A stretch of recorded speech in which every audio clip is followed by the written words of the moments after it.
ಅಸಂಖ್ಯಾತ ಭಕ್ತರ ಹೋರಾಟದ ಫಲವಾಗಿ ರಾಮ ಮಂದಿರ ಸಾಕಾರಗೊಳ್ತಾ ಇದೆ. ವಿಜಯಪುರ ಜಿಲ್ಲೆಯಿಂದ 15ಕ್ಕೂ ಹೆಚ್ಚು ಕರಸೇವಕರು ಭಾಗವಹಿಸಿದ್ವಿ. ಮತ್ತೊಬ್ಬ ಕರಸೇವಕರ ಅನುಭವ ಇದು. ವಿಜಯಪುರ ಜಿಲ್ಲೆಯಿಂದ 15ಕ್ಕೂ ಹೆಚ್ಚು ಕರಸೇವಕರು ಭಾಗವಹಿಸಿದ್ವಿ. ರಾಮ ಪ್ರತಿಷ್ಠಾಪನೆ ಕುರಿತು ಖುಷಿ ಹಂಚಿಕೊಂಡಿದ್ದಾರೆ ಕರಸೇವಕ ಬಾಬು ಶಿರಸೆಡ್ಯಾ. ಅಂದು ಮನೆಯವರ ವಿರೋಧದ ಮಧ್ಯೆ ಅಯೋಧ್ಯೆಗೆ ನಾವು ತೆರಳಿದ್ವಿ. ಅಂದು ಅಯೋಧ್ಯೆಗೆ ಹೋದರೆ ವಾಪಸ್ ಬರುವ ಭರವಸೆ ಇರಲಿಲ್ಲ ನಮಗೆ. ಆದರೂ ನಮಗೆ ಅಂದು ಮಂದಿರ ಹೋರಾಟ ಮುಖ್ಯ ಆಗಿತ್ತು, ಹಾಗಾಗಿ ಹೋದ್ವಿ. ಶ್ರೀರಾಮ ಘೋಷಣೆಯೊಂದಿಗೆ ನಡೆದ ಹೋರಾಟಕ್ಕೆ ಈಗ ಫಲ ಸಿಕ್ಕಿದೆ. ನಮ್ಮ ಹೋರಾಟಕ್ಕೆ ಜಯ ಸಿಕ್ಕಂತಾಗಿದೆ.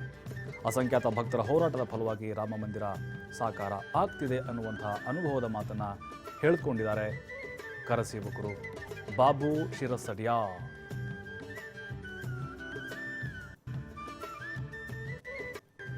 ಏನು ಈ ಬಗ್ಗೆ ನಮ್ಮ ವಿಜಯಪುರ ಪ್ರತಿನಿಧಿ ಸಿದ್ದಪ್ಪ ಕರಸೇವಕ ಬಾಬು ಶಿರಸೆಡ್ಯಾ ಅವರನ್ನ ಮಾತನಾಡಿಸಿದ್ದಾರೆ. ಏನು ಹೇಳಿದ್ದಾರೆ ಕೇಳೋಣ. ಅಯೋಧ್ಯೆಯಲ್ಲಿ ರಾಮ ಮಂದಿರ ಉದ್ಘಾಟನೆ ಮತ್ತು ರಾಮನ ಮೂರ್ತಿ ಪ್ರತಿಷ್ಠಾಪನೆ ಇದೇ ಜನವರಿ 22ರಂದು ನರೇಂದ್ರ ಮೋದಿಯವರ ಉಪಸ್ಥಿತಿಯಲ್ಲಿ ಕೂಡ ಆಗ್ತಾ ಇರುವಂಥದ್ದು. ಅಂದಿನ ರಾಮ ಮಂದಿರ ಮತ್ತು ಅಯೋಧ್ಯೆಯಲ್ಲಿ ಯಾವ ರೀತಿಯಾಗಿ ಹೋರಾಟಗಳಾದವು ನನ್ನೊಟ್ಟಿಗೆ ಮಾತನಾಡಲಿಕ್ಕೆ ವಿಜಯಪುರದ ಮೂಲತಃ ಆಗಿರುವಂಥ ಪ್ರಭು ಶಿರಸೆಡ್ಯಾ ಅವರು ಕೂಡ ಇದ್ದಾರೆ. ಅಂದು ಕರಸೇವಕರಾಗಿ ಹೋಗಿದ್ರು, ಏನೆಲ್ಲ ಹೋರಾಟಗಳಾದವು ಅಂತೇಳಿ ಮಾತಾಡ್ತಾರೆ. ಸರ್, ಅವತ್ತು ಅಯೋಧ್ಯೆಗೆ ತಾವು ಹೋರಾಟದಲ್ಲಿ ಭಾಗಿಯಾಗಿದ್ರಿ, ಏನೆಲ್ಲ ಗಲಭೆಗಳಾಯಿತು, ಏನೆಲ್ಲ ಆಗಿತ್ತು ಆ ಸಂದರ್ಭದಲ್ಲಿ? ಅವತ್ತಿಂದ ಗಲಭೆ ಅಪ್ಪ ಅಂದ್ರೆ ನಾವು ಅವತ್ತಿನ ಡಿಸೆಂಬರ್ 6 ಇಸ್ವಿದು ಹೇಳಬೇಕಪ್ಪ ಅಂದ್ರೆ ಅವತ್ತಿನ ದಿವಸ ಗಲಭೆ ಅಂತ ಏನು ಇದ್ದಿದ್ದಿಲ್ಲ. ಅದು ಬೆಳಗ್ಗೆ ಏನಿತ್ತಪ್ಪ ಅಂದ್ರೆ ನಾವು ಒಂದು ದಿವಸ ಮೊದಲೇ ಹೋಗಿದ್ದೇವೆ. ಡಿಸೆಂಬರ್ 5ಕ್ಕೆ ನಾವು ಅಲ್ಲಿದ್ದೇವೆ. 6ನೇ ತಾರೀಕಿಗೆ ಸರಿವ ನದಿಯಲ್ಲಿ ಇರುವಂಥ ಏನು ಮಣ್ಣು ಏನೈತಿ ಅದು ತೊಗೊಂಡು ಬಂದು ಒಂದು ಸಾಂಕೇತಿಕವಾಗಿ ಒಂದು ಕಾರ್ಯಕ್ರಮ ಮಾಡಬೇಕು ಅನ್ನೋದಿತ್ತು. ಅದು ಆ ಗುಮ್ಮಟಗಳ ಮಗ್ಗಲಕ್ಕೇ ಒಂದು ದೊಡ್ಡ ಸ್ಟೇಜ್ ವೇದಿಕೆ ಇತ್ತು. ಆ ವೇದಿಕೆಯಲ್ಲಿ ನಾಯಕರ ಭಾಷಣ ಮತ್ತು ಧಾರ್ಮಿಕ ಮುಖಂಡರ ಭಾಷಣಗಳಿದ್ದು, ಆ ಭಾಷಣ ನಂತರ ಅಲ್ಲೇ ಸಾಂಕೇತಿಕವಾಗಿ ಆ ಮಣ್ಣಿನಿಂದ ಕಾರ್ಯಕ್ರಮ ಮುಗಿಸ್ಬೇಕಂತೇಳಿ ಈ ಕಾರ್ಯಕ್ರಮ ಯೋಜನೆ ಆಗಿ. ಆದರೆ ಅದು 11ವರೆಗೆ ಅದು ಕಾರ್ಯಕ್ರಮ ಚಾಲೂ ಆಯಿತು. ಚಾಲೂ ಆದ ನಂತರ ಅದು ಆ ಗುಮ್ಮಟಗಳ ಪಕ್ಕದಲ್ಲೇ ಅದು ಕಾರ್ಯಕ್ರಮ ವೇದಿಕೆ ಇದ್ದಿತ್ತು. ಸುಮಾರು ಒಂದು 3-4 ಲಕ್ಷದ ಕರಸೇವಕರು ಅವತ್ತಲ್ಲಿ ಭಾಗಿಯಾಗಿದ್ದರು. ನೋಡ್ತಿದ್ದಂತೆ ಆ ಗುಮ್ಮಟಗಳ ಮೇಲೆ ಏನೈತಿ ಒಂದು 2-3 ಮಂದಿ ಮೊದಲಿಗೆ ಏರಿಬಿಟ್ಟರು. ಏರಾಣ ಎಲ್ಲದು ಸಭಿಕರದೇನು ಕಾರ್ ಸೇವಕರದ್ದು ಎಲ್ಲ ಲಕ್ಷ್ಯ ಆ ಕಾಡು ಹೋಯ್ತು. 3 ಮಂದಿ ಏರ್ಯಾರ ಅಂದ್ರೆ ಎಲ್ಲ ಅದು ಗುಮ್ಮಟಗಳ ಮೇಲೆ ಏರ್ಲಾಕ್ಕೆ ಹೋಗಬೇಡ್ರಿ, ಆ ಕಟ್ಟಡ ಮೇಲೆ ಏರ್ಬೇಡ್ರಿ, ಇಳಿರಿ, ನಮ್ದು ಆ ಕಟ್ಟಡಕ್ಕೆ ಹಾನಿ ಮಾಡೋದು ಉದ್ದೇಶ ಇಲ್ಲ, ಸಾಂಕೇತಿಕವಾಗಿ ಕರಸೇವೆ ಮಾಡೋದೈತಿ, ಎಲ್ಲರೂ ಇಳಿರಿ ಅಂತ ಹೇಳಿ ಮಾಡಿದ್ರು. ಆಮೇಲೆ ಅದು ನೋಡ್ತಿದ್ದಂಗೆ ಅಲ್ಲಿ ಅವ್ರು 3 ಮಂದಿ ಇಳಿಲಿಲ್ಲ. ಮತ್ತೊಂದು 10-15 ಮಿನಿಟ್ನಾಗ ಏನಾಯ್ತಪ್ಪ ಅಂದ್ರೆ ಅದು 3 ಮಂದಿದು ಹೋಗಿ ಮತ್ತೊಂದು 30-40 ಜನ ಏರ್ಬಿಟ್ರು.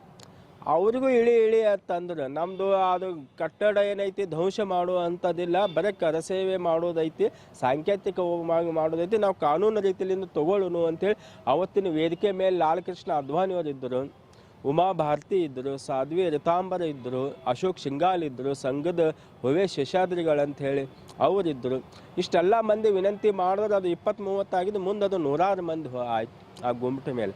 ಆಮೇಲೆ ಅದು ತಳಗೂ ಹೋದರು, ಮ್ಯಾಲೂ ಹೋದರು, ಹಿಂಗೆಲ್ಲ ಕಡೆ ಅದು ಗುಮ್ಮಟ ಸುತ್ತುವರೆದ ನಂತರ ಏನಾಯ್ತಪ್ಪ ಅಂದ್ರೆ ಅದು ವೇದಿಕೆನಾಗ ಯಾರೂ ಭಾಷಣ ಕೇಳಕ್ಕೆ ಮಂದಿ ರೆಡಿ ಇದ್ದಿದ್ದಿಲ್ಲ. ಎಲ್ಲರೂ ಹೋಗಿ ಅದಕ್ಕೆ ತಳಗೂ ಹೊಡೋರು, ಮ್ಯಾಲೂ ಹೊಡೋರು.